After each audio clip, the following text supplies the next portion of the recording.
Hey, how's everybody doing? Just want to share a word with you. I had a question today from a woman, and she wanted to know, is it okay for her to make decisions without first consulting with her husband? Well, when it comes to a biblical marriage, the first thing that we must understand in a biblical marriage, what's yours is hers, and what's hers is now yours in a biblical marriage.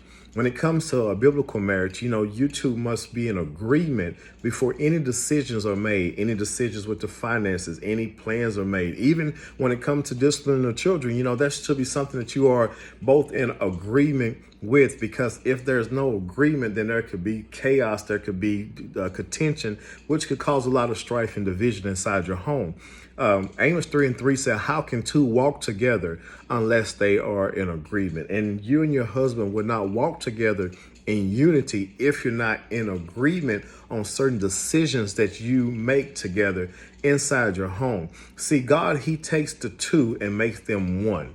But Satan likes to take the one and make them two. He likes to bring division and strife in a home. So that's why it's so important. That's why 1 Peter 3:7 says for a husband to honor his wife. And one way he can honor his wife is by not making decisions without consulting with her first, because if your man does not honor his wife, then his prayers can be hindered.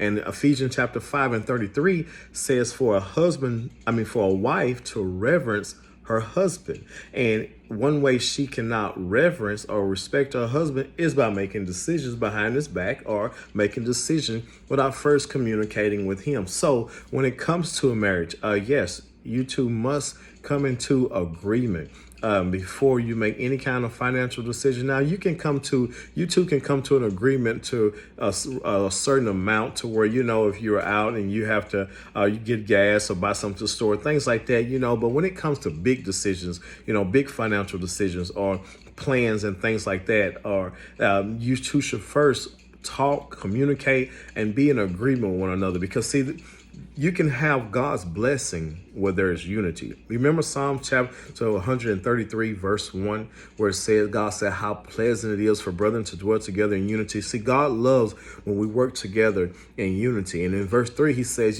for there he commands a blessing. And many are not experiencing God's blessings in their marriages, on their decisions, in their finances, or even raising their children, because they're not in agreement with how things are being done. So, if a husband and wife desire to see God's blessing in their marriage, they must be in agreement.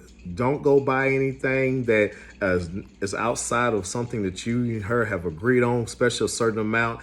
Don't go and make plans. Don't go do things until you two have sat down, communicated well with one another, and you're both in agreement. That way you keep strife, you keep confusion, you keep division, you keep resentment, you keep all those demonic forces out of your marriage that is trying to destroy your intimacy. Have a blessed day.